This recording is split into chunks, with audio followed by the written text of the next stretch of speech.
Today we're rounding up some of the best CPU coolers that we've tested in recent years, including liquid and air coolers. And this is a continuation of my personal favorite series that we do every year because we get to focus on the things that are good, not the things that suck or are disappointing. Lots of those.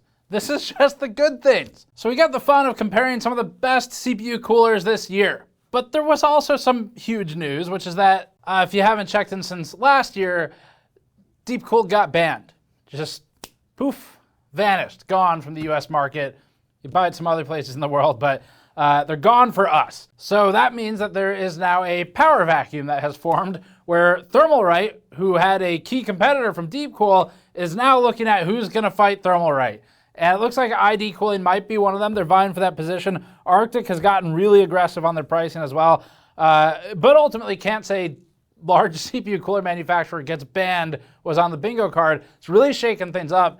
And there's some pretty interesting options to look at for coolers as a result of that as well. So these tests will include some of the results from our 250 watt and 200 watt LGA 1700 platform that we've added in just for an Intel representation. We have 200 watt and 123 watt AMD tests as well. And then we're testing both of those at 100% fan speeds for some of them, and then noise normalized for the rest. We've got all the acoustic testing as well. So a lot of stuff to look at today. The categories this year include best overall, best budget, best value, best thermals, noise normalized, best mechanical design, and we'll talk about some runner-up options as well. We brought you this video with store.gamersnexus.net and our temporary discount code, PUCK with a P, PUCK Gamers Nexus, which you can use to get 10% off anything on our store, while also thinking about how NDXT must feel about us after the last video. Use this opportunity to load up on our silicone soldering and project mats, which are extremely heat resistant and perfect for soldering, art projects, model building, minis, painting, and more, with its dedicated small parts, sorting trays,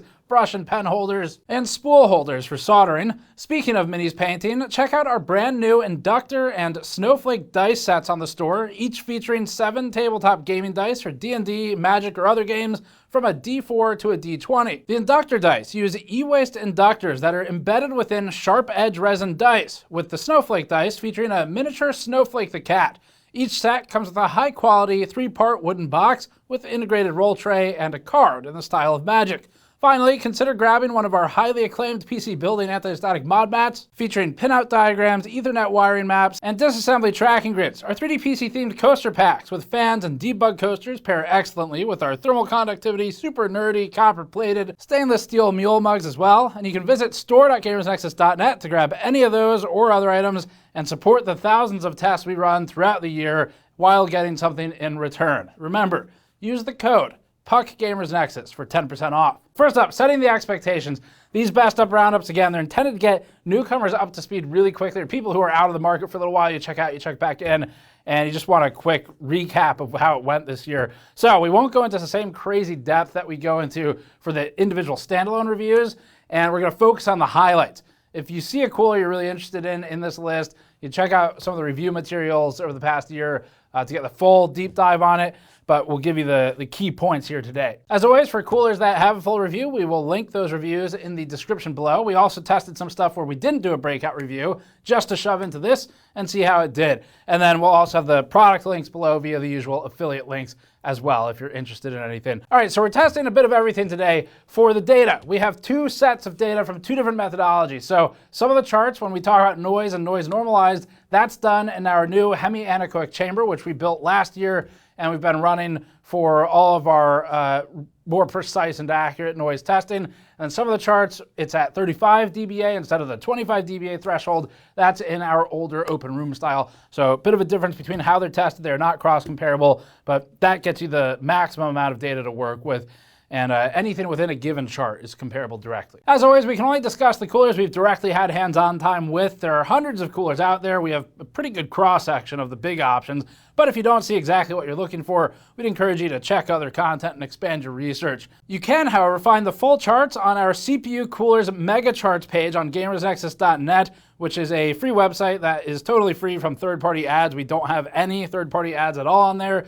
It is funded by you all and the audience. We just got done running another 18 cooler tests on 250 watt and 200 watt Intel with Noise-Normalized and 100%, and those are on that page as well. That sets us up. Let's get into it. Up first, our category for best overall CPU cooler this year. This category requires the pricing to be competitive, as it considers the value, the build quality, and assembly features are considered, as are the ease of installation options, thermal and acoustic performance, and everything else. Last year, we gave this award to the Peerless Assassin 120, which is definitely a GOAT here and remains one. This year, we're giving it to two Thermalright competitors, depending on CPU.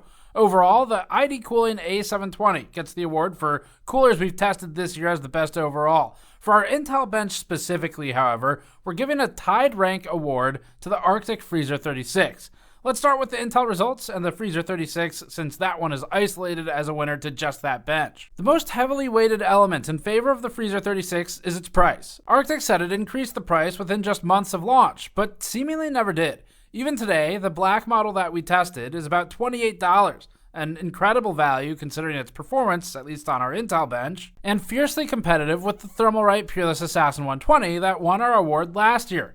Our new Intel 250-watt noise-normalized charts also include the Peerless Assassin 140, which was eliminated because we discovered quality control issues and variance between the two units we have, which resulted in a 2-degree spread across results, which is actually huge. Unfortunately, one of the Assassin 140 units that we have just doesn't have good pressure scans or laser scans, while the other is fine.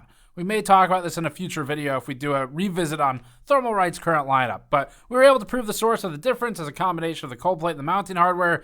You can see the two entries here, and it's not because the white model is better or has better fans or whatever. They're the same.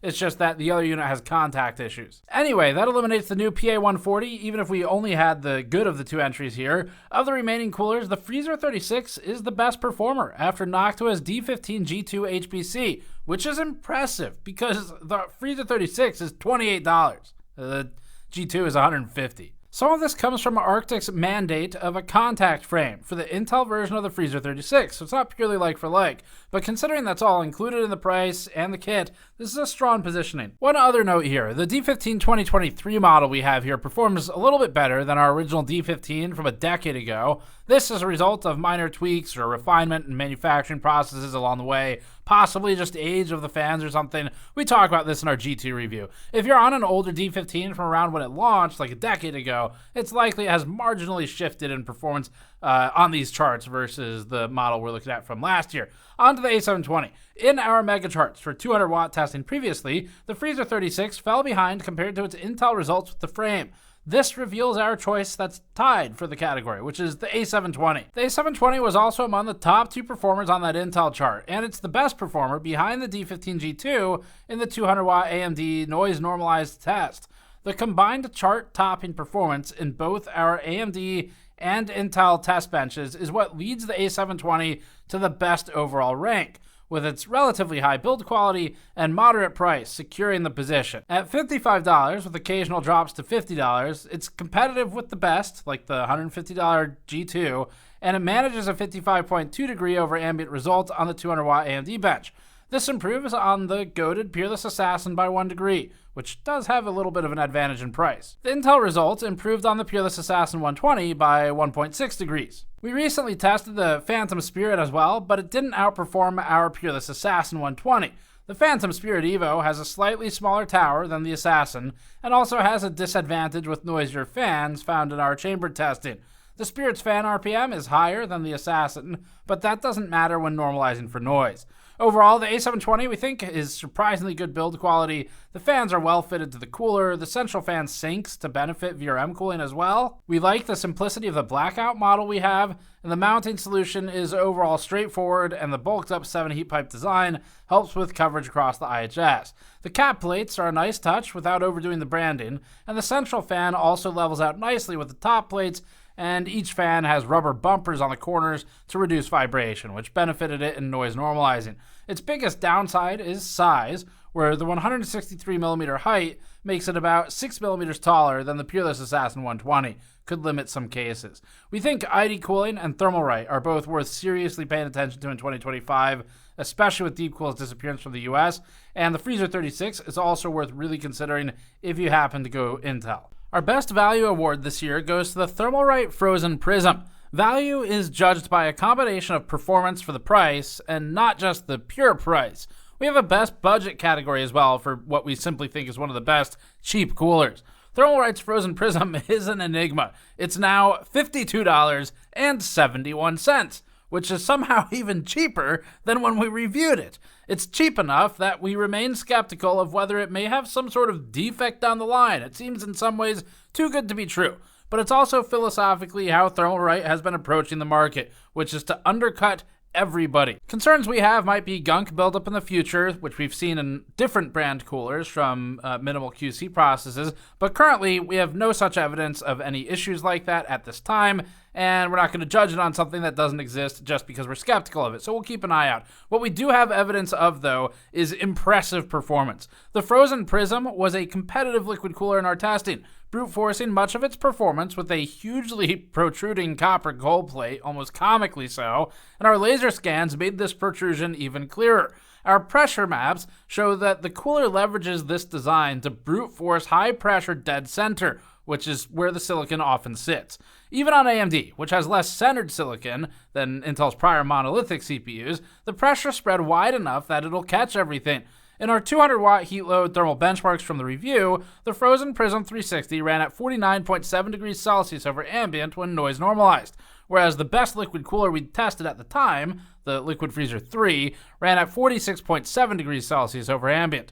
That's a big difference. But at the same time, achieving such close performance at under $60 was previously unheard of. In our prior test bench configuration for Intel, using a 250-watt heat load on the 12900KS, the Thermalright Frozen Prism was a chart topper when at 100% fan speeds. If you look at the 53.2 dBA noise levels attached to that, though, it was incredibly inefficient compared to the Liquid Freezer 360, which ran at 39.8 dBA. This is over a 2x increase in perceived noise to the human ear for the Frozen Prism, yet it only drops a couple degrees. So that's an inefficient trade-off, and although fan speed could be lowered to compensate for noise, it's clear that the cooler isn't some mastery of thermal and acoustic engineering. What it is, though, is a mastery of cost engineering. The Frozen Prism doesn't have any real quality of life features to speak of, or anything abnormal. It delivers what it promises, which is cheap cooling. Our only criticism of the physical construction, beyond some cheaper plasticky feel of some of the parts, was the stiffer tubing. This can be worked around or just ignored, though, once it's installed. Thermalright has become known for flooding the market with countless options, to the point where it's overwhelming, certainly for us to keep track of, but even for its own staff to remember at all of the trade shows. The company is saturating listings and driving price down, which is ultra competitive and in some ways good for consumers. It's also pretty cutthroat, and it's why we now have name brand coolers also dropping in price. Following up its success with the Peerless Assassin 120 over the last few years, Thermalright is looking for a repeat in liquid. We'll see how the Prism ages, but so far it's certainly competitive, especially in thermals. That's why the Thermalright Frozen Prism 360 gets our Best Value Award. The next award is in the same vein, but simpler. Our Best Budget Award goes to the ID Cooling SE-214-XT ARGB, and it's challenging the GOAT, Thermalright. ID Cooling is vying for Thermalright's strategy. Last year, we praised this cooler for its overall value, though it has been shifted into the pure budget category with the Frozen Prism's addition to our charts. The IDC SE-214-XT ARGB is not only lots of syllables, it's also dropped in price since last year. Somehow, it's now $15.19. We normally wouldn't cite the pennies here, but when 19 cents is over 1% of the total price, it suddenly becomes relevant. The SE-214-XT ARGB is a simple 4-heat pipe cooler that revives the approach of the old Hyper 212. It's dirt cheap, it offers absolutely nothing of any kind of impressive or innovative ease of installation or other features. Its plastics feel like they're from McDonald's toys, its cold plate is Spartan, and yet somehow the thing can handle moderate heat loads. It won't handle a 250-watt CPU in our test suite with any level of satisfaction. It was well past the 90s in thermal throttling, but it's good enough for cheaper and lower power CPUs with users on more extreme budgets. This would be a good consideration if you're buying a used CPU to save money, or maybe you just need something that ticks the good enough box to get some kind of computer back online. In our 123 watt heat load on AM4 last round, the ID Cooling SE-214-XT ARGB held 58 degrees delta T over ambient when at 37.9 dBA. This was tested with our old noise methodology, not in the chamber. That had it more noise efficient for the result than the lower ranked Hyper 212 RGB cooler. It was bordering on Noctua's aged NH-U12S. The Thermalright Assassin Spirit ran at the same noise levels and a little more than 1 degree cooler, and is likewise a cheap cooler itself, but at $16.79 for the Spirit, somehow, and this is really weird to say, it's almost 11% more expensive. What a bizarre world of coolers we live in, but it's pretty cool. That wasn't intentional. In our 14900 KF 200 watt heat load, and with 100% fan speeds tested instead in our hemi-anechoic chamber, whose construction was funded by purchases from store.gamersnexus.net from you all, we landed at 60.6 degrees Celsius delta T. That had the SE-214-XT ARGB as the worst performer on the chart, but still somehow capable of holding a stable operating temperature. So in other words, it's fine. The next lowest performer is the Scythe Fuma 3, with its combination of two fans, a massive 9 degree improvement, showing how big the gulf is between what we've tested so far on this one. Our 25 dBA noise-normalized testing still has it at the bottom of the charts for this heat load, but even at this slightly reduced speed, it's still capable. It holds on and it doesn't thermal throttle. We wouldn't call the SE-214-XT good, but we do think it's one of the best in its class at its seemingly impossibly cheap price, especially considering it has to sit in freight to ship to wherever it's sold all around the world. But if you need a cooler to just get a system going, and you're okay with not having any ease of installation or fancy new features at all, you just need something that gets you by, then this is a good value.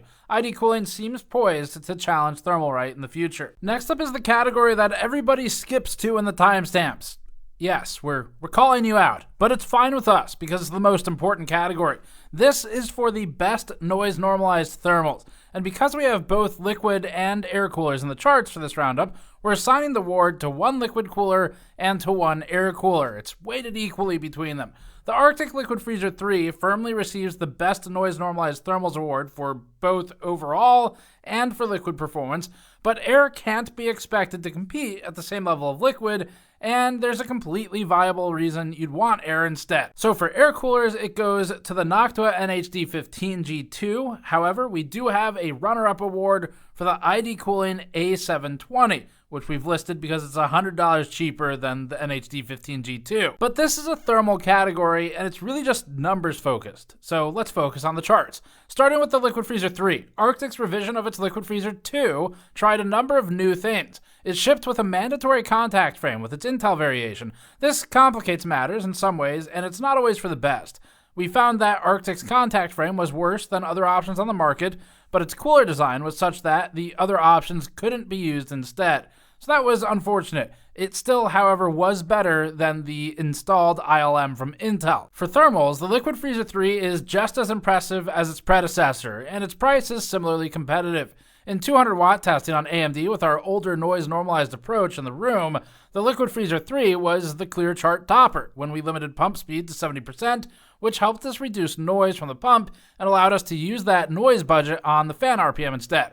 Running the pump at 100% and sacrificing some of the noise budget for it, it was still tied for second place, behind only itself and matched with a cooler that's now banned in the US. The next closest non-Arctic option is the Trinity Performance from Lian Li, which is specifically performance-focused in its design. In our Intel 250 watt heat load thermals on a 14900 KF, also noise normalized, the Liquid Freezer 3 with its mandatory frame climbs to the top of the chart.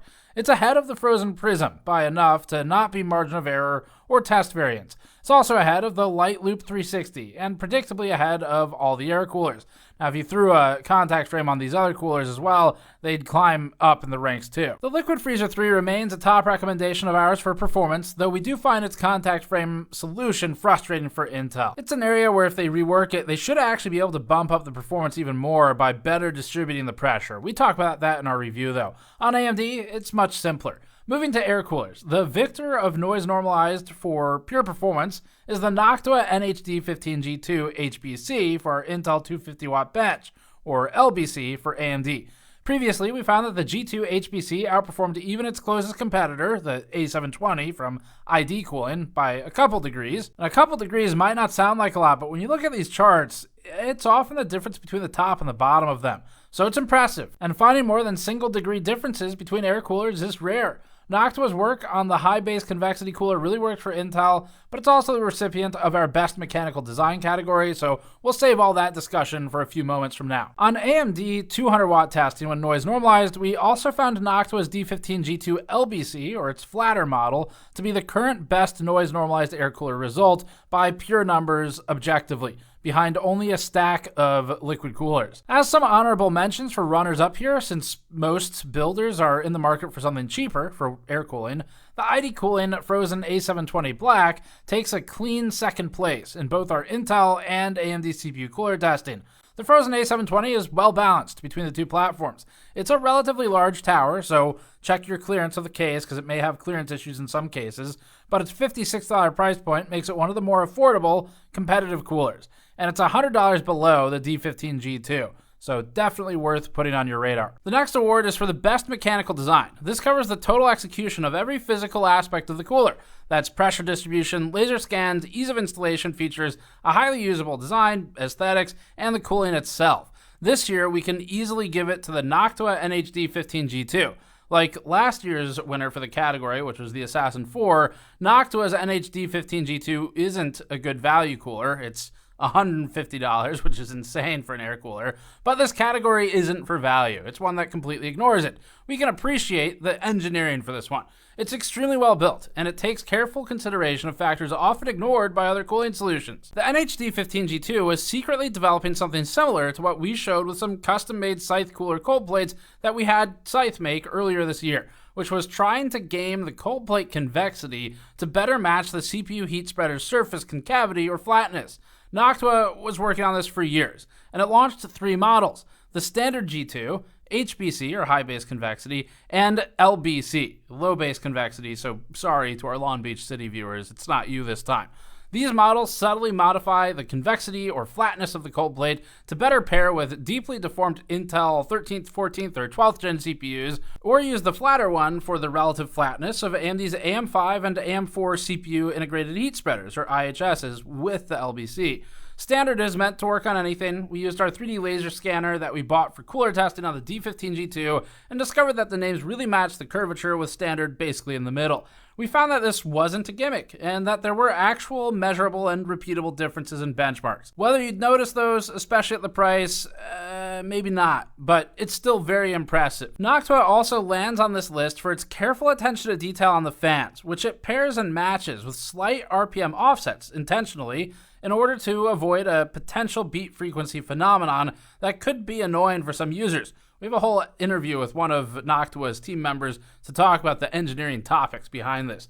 The D15 G2 also had excellent pressure distribution as a combination of its mounting hardware and the cold plate, shown in our mix of pressure maps across AM4 and Intel. An included washer mod added some further fine-tuning and small touches, though it was also clearly an attempt to just try and bulk on some value adds with the high price. But it was a nice touch.